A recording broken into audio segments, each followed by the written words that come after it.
Се уште не се знае дали повторно ќе има одложување на ратите за кредитите на граѓаните и компаниите.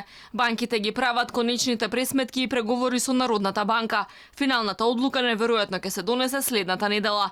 Ако отплатата на кредитите повторно се пролонгира, граѓаните ќе здивнат уште одреден период. Воспротивно ќе треба да продолжат да плаќаат зголемени рати веќе од 1 октомври. Од Народната банка велат дека во тек се анализите.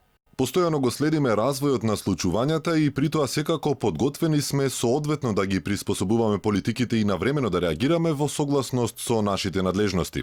Во тек се анализи врз основа на кои наскоро ќе се заземе став по однос на ова прашање, водејќи сметка и за потребите на граѓаните и за стабилноста на банкарскиот систем.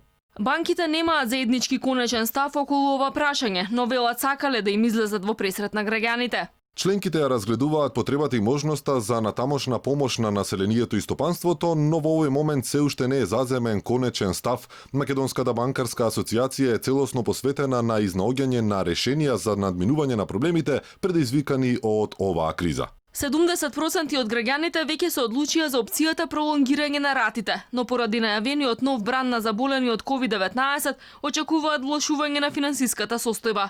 Кога на стартот на април банките почнаа да ги одложуваат ратите на кредитите за граѓаните за 6 месеци, јавноста се дигна на нозе бидејќи се бараше целосен мораториум на обврските.